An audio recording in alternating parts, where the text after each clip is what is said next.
Hello, everyone, and welcome to englishpod. My name is Marco.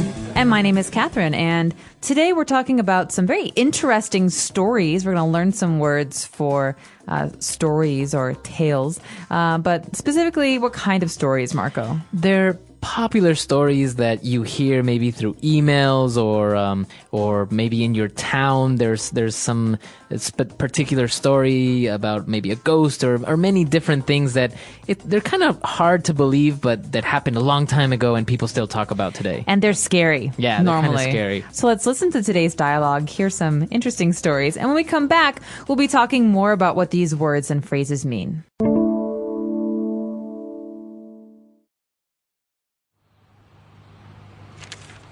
Have you read all these crazy things that are going on around the world? What do you mean? I was reading about how some people get tricked or drugged in their hotel rooms and have their organs removed. Then they're sold on the black market. Don't tell me you actually believe all that. Don't be so gullible. They are just urban legends. They're just stories people make up to scare you. Well, I was also reading about how some popular songs have subliminal or even satanic messages if you play them backwards. Can you believe that? You really think an artist or songwriter is going to go through the trouble of putting subliminal or satanic messages in a song? Don't be so naive. Well, maybe you are right, but how about the story about how KFC has rows of headless chickens which are super grown in order to get bigger chickens faster? Sounds a bit too far-fetched to be true, don't you think? All right, we're back, so let's take a look at language takeaway.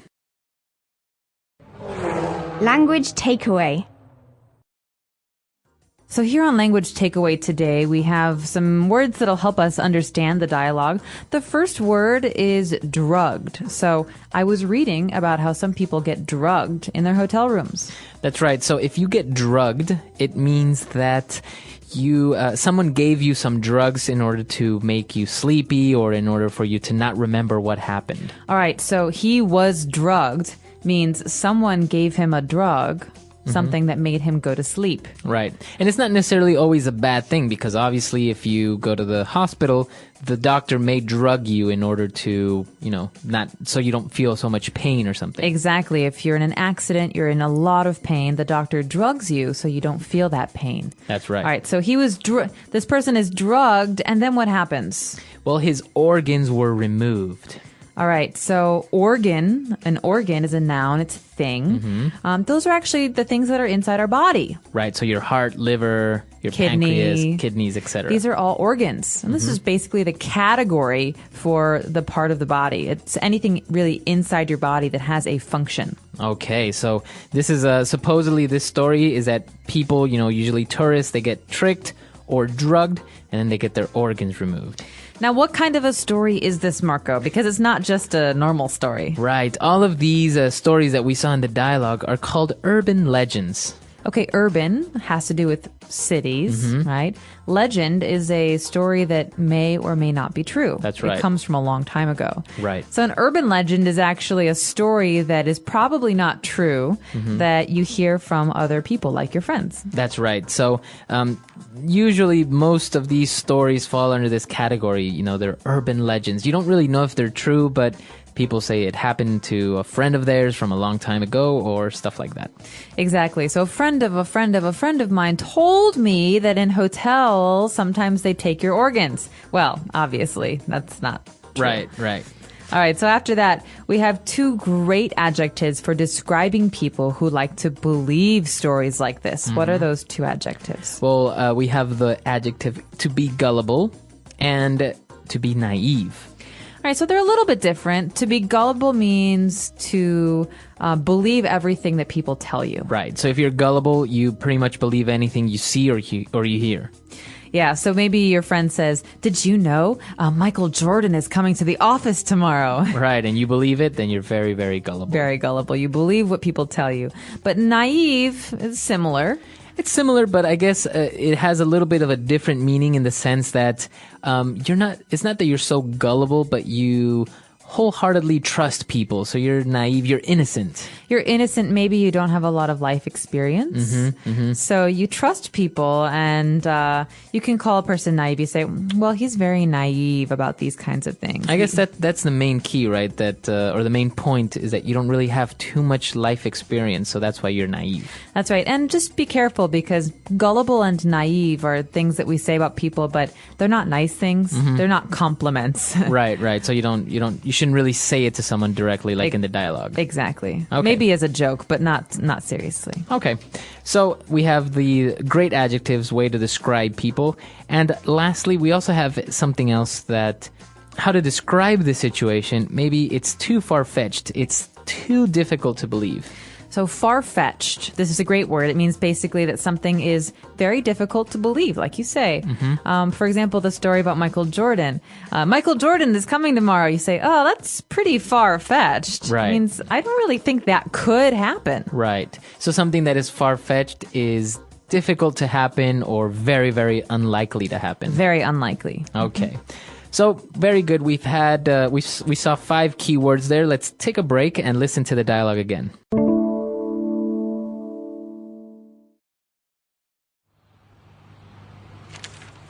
Have you read all these crazy things that are going on around the world? What do you mean? I was reading about how some people get tricked or drugged in their hotel rooms and have their organs removed. Then they're sold on the black market. Don't tell me you actually believe all that.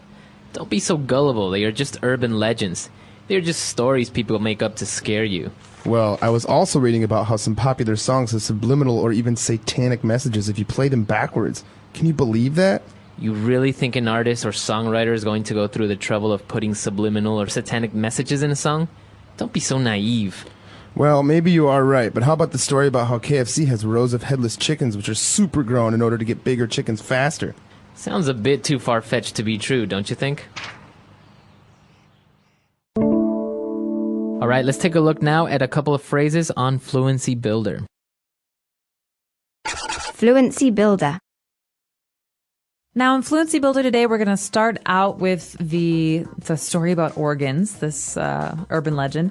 Now, what happens when the organ is taken? The story says that it's sold on the black market. That's right. So you probably hear this in the news or a lot of places. The black market, basically, it's not really a physical place, but it's where things are sold illegally. So guns, organs, stuff like that. Exactly. So the black market, like you say, is not a place you can go to. It's an idea. And it's basically anything that's illegal that's being sold. Like guns are often sold on the black market. That's right.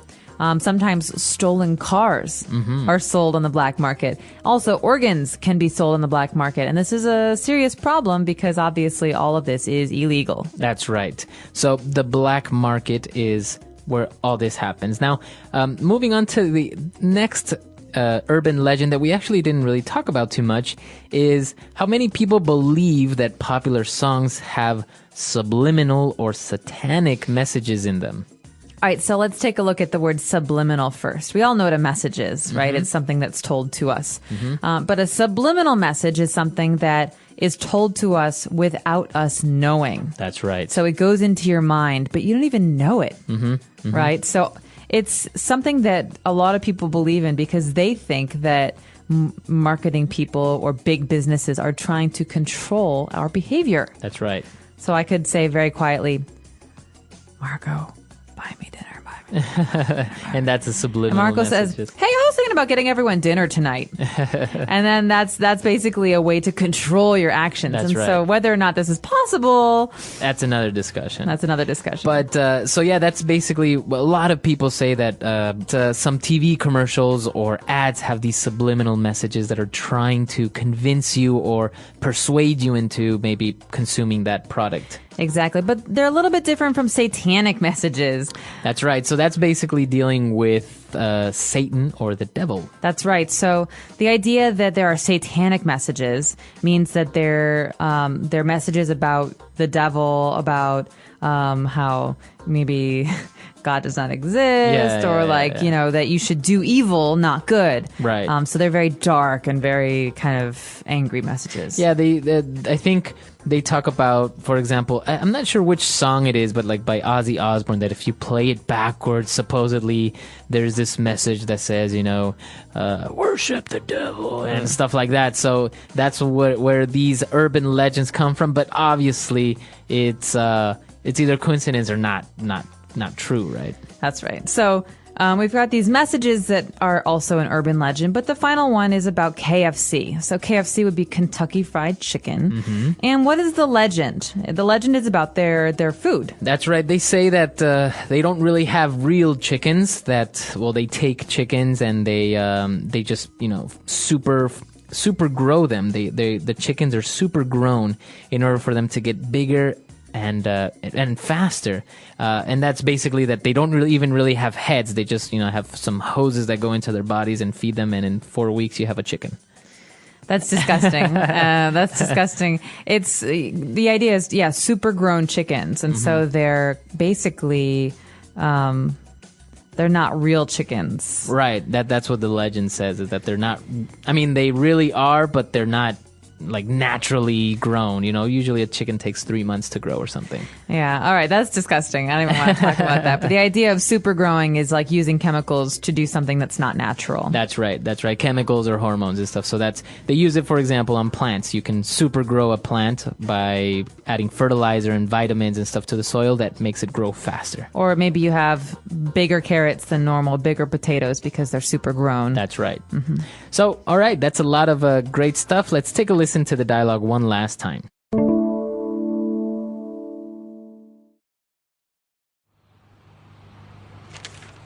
Have you read all these crazy things that are going on around the world? What do you mean? I was reading about how some people get tricked or drugged in their hotel rooms and have their organs removed. Then they're sold on the black market. Don't tell me you actually believe all that. Don't be so gullible. They are just urban legends. They're just stories people make up to scare you. Well, I was also reading about how some popular songs have subliminal or even satanic messages if you play them backwards. Can you believe that?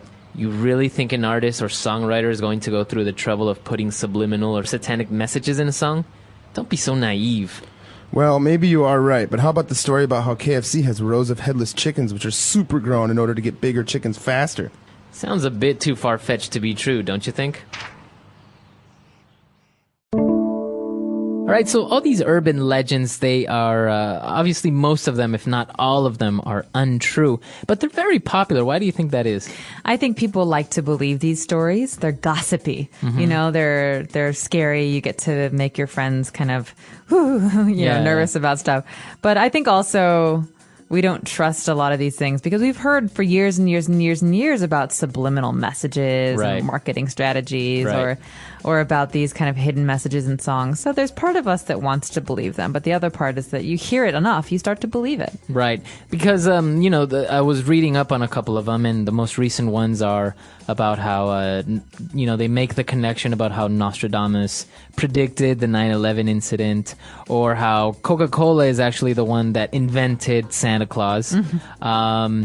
And even this KFC one where, people just believe a lot of different things. I even found one, the urban legend about be careful when you go to the movie theater because there might be a syringe or something on the seat that if you sit down, it infects you with AIDS or something like this. So there's so many of them out there that if you think about it, they don't even really make sense. They don't. And I understand that sometimes there'll be one news story like about, a needle in a candy box. Uh-huh. And all of a sudden people say, well, you don't eat candy because there's needles in candy boxes. Right, exactly. And obviously, one-time event turns into this massive kind of craze. Yeah.